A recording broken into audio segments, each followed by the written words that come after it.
morning. My name is Bill Waldock. I'm Professor of Safety Science here at Embry-Riddle.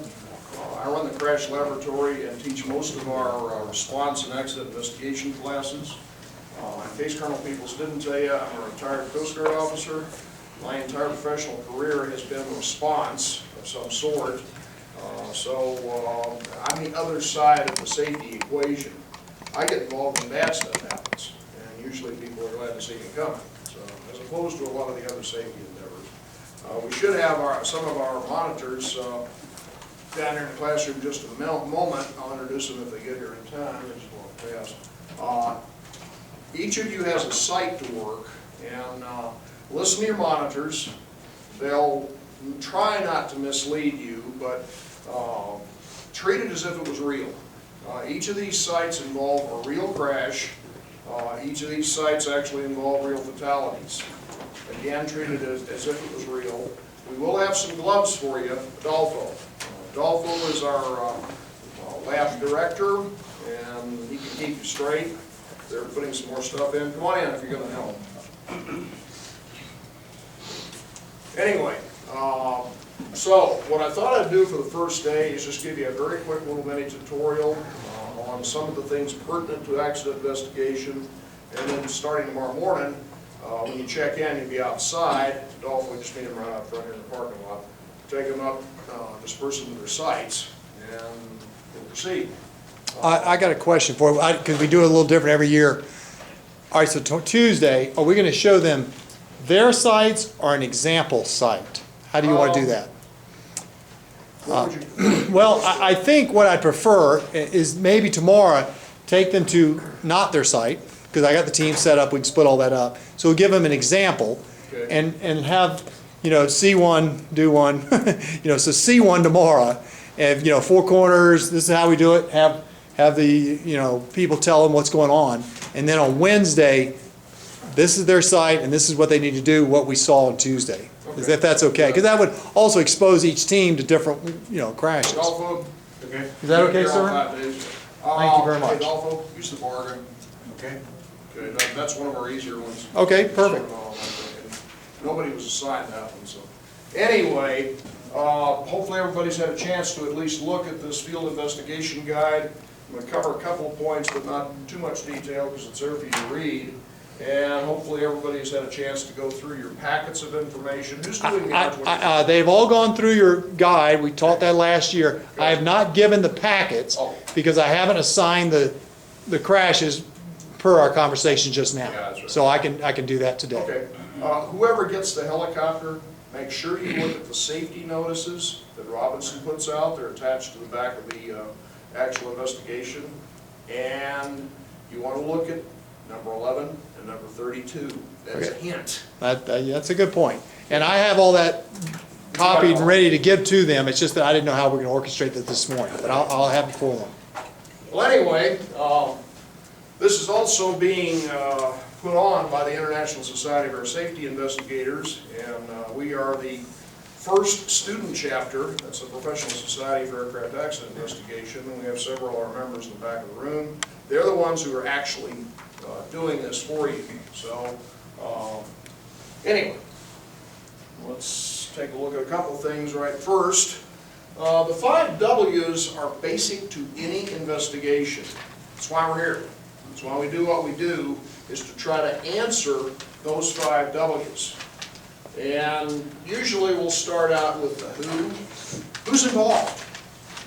Now with airplane crashes, it's a little bit different than some other investigations because we have the accident, which is a sequence of events leading to an outcome. We have the crash, which is the final phases of the accident sequence when the airplane hits the ground. And we have to distinguish, for example, who's involved in a crash, what do you think? Most directly. Come on up here. Pilots, yeah! Pilots. Who else? Involved, not necessarily caused. Anybody? ATC, controlling the airplane, sure. Who else? Who works on airplanes? Maintenance may be involved if they're there. How about crash fire? EMS. Everybody know what I mean by that? Emergency medical services. The crash fire rescue folks and the cops are all going to be involved. And anybody the airplane might land on. We've had that happen a few times too. Those are all the who that's associated with the crash. But what about the accident sequence itself?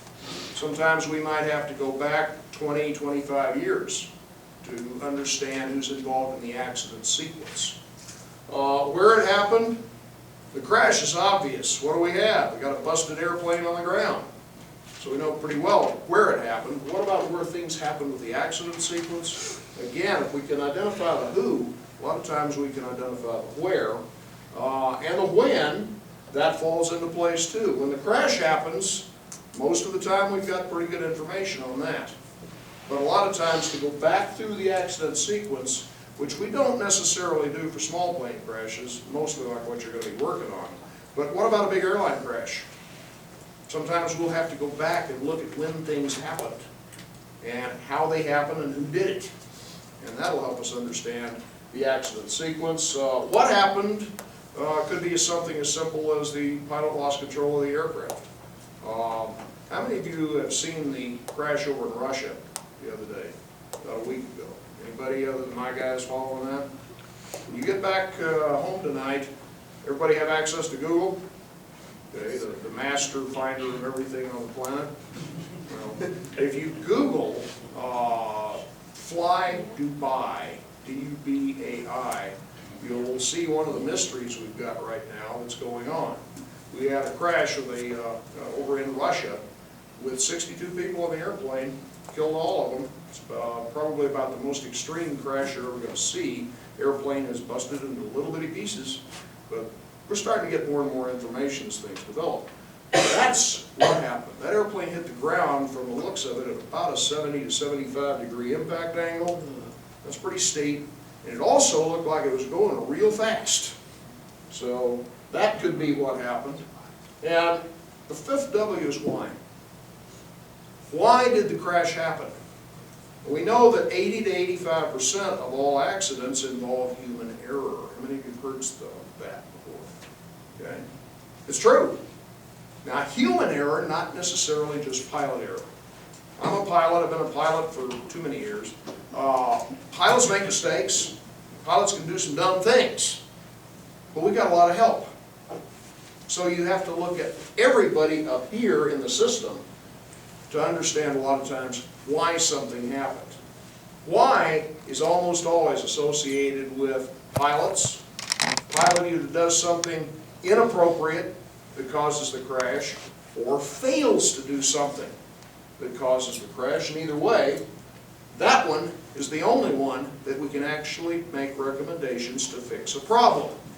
So that's your real goal. Now, a couple of your accidents, the why, kind of slippery. A couple of them is pretty obvious. So your real goal is to understand why the crash happened. That's how we can fix things. What is an accident for that matter? We've all thought about it probably. First and foremost, it's something unplanned, unintentional. All of the events that happened on 9/11 were crashes. They were not accidents. Now, the results may look the same, but how we got there is different, and how we fix it is different. That's why we separate safety and security. The things that happened on 9/11 all involve security issues. We look for safety issues. So an accident has to be unplanned and unintentional. Has to be unforeseen. At least nobody saw it coming. And if you did see it coming, slide back up to the first one. Why didn't you do something to stop it? And negative outcome, by definition, accidents have to have a negative outcome, but it could be purely economic, could be loss of use of the vehicle, all the way up through a catastrophic major airline crash, everybody gets killed. It's a process. That's probably the hardest thing. There is no such thing as a single cause accident. I've never found one in all the years I've been doing this. It's a process. And it's a sequence of events that leads to an outcome. And actually, accidents are pretty rare, because things have to line up just the right way to make them happen. Understanding what an accident is a big part of understanding how I can fix things and how I can learn from the accident and maybe make recommendations to fix things for the future. I can't go back in time, stop that one, but I can stop the next one. And if I fail to do that, I'm not doing my job. Everybody understand what an accident is? Okay. Is that an aircraft accident? Now, you guys don't, Colonel Peoples, did you go through the difference between an aircraft accident and an accident? No. Okay, definitionally, an aircraft accident involves several specific things. This is in regulations.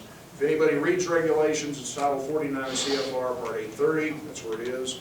But what an aircraft accident requires first and foremost is intent of flight.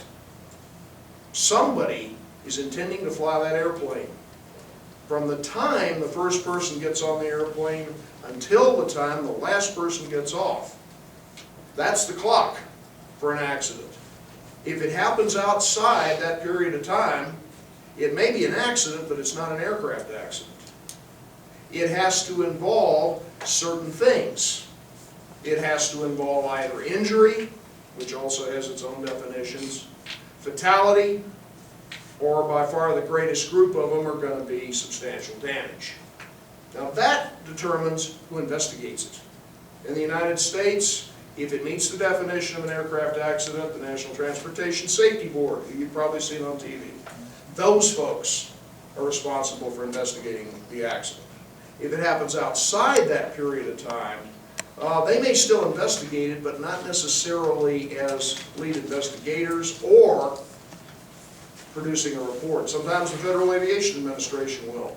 Sometimes the insurance, actually all the time, insurance companies will. And just because NTSB doesn't look at it does not mean it's not being investigated. But what's that? Other than, I'm not a Cardinals fan particularly. I hate to say this, go Chargers. They haven't been doing real well lately. Anyway, where's this airplane? In a hangar? It's in a hangar. It's sitting on the nose. That probably tell you something about whether or not it's an aircraft accident? And the answer is, it's not. This would fall in the class of industrial accidents. People will investigate this. The mechanics that were doing the work on this airplane were checking the landing gear on it. To do that on a big airplane like an A320 or a 737, you jack up the airplane, all 190,000 pounds of it, put hard stands, which mean basically jacks, underneath the wings, underneath the nose, then you bring the gear up. And then you cycle it down again and check it and bring it up and check and cycle it down. The supervisor wasn't here, had gone to dinner, and I like to call him Curly, Moe, and Larry. Does that mean anything? Okay, it's on some of you. These folks decided to take a shortcut. Shortcuts get you in trouble. Normally, when I jack an airplane, I want a hard stand under the front part of the landing gear well and the rear part of the landing gear well. And because they're in a hurry, guess what they failed to do? They put the rear one in, did not put the front one in, and that was okay until they retracted the landing gear and then tried to extend it. And what happened to the center of gravity of the airplane? It shifted. And it just kind of fell forward onto the nose. That's $1 million damage. But it's not an aircraft accident. And it's going to be investigated a little differently. And what do you think probably happened to Curly, Moe, and Larry? Fire. Unfortunately, to this day, we still do that with the folks that do things like that. But we should learn from them and then fire them. Anyway, how about that? Now, that's an airplane crash, all right. This is MH17. How many of you have heard of that? This is the Boeing 777 overflying Ukraine a couple of years ago. And the folks that shot it down violated the #1 rule if you're going to shoot at something, which is what? Say again? No. More basic. How many of you fire weapons? Okay. Make sure you want to kill it if you shoot at it. Make sure what it is. which is exactly why you do what you said. Make sure it's a valid target, and these knuckleheads have been given an SA-4 anti-aircraft system, and nobody really thought to just go outside, look up at what is very clearly a civilian airliner before you pop a missile at them.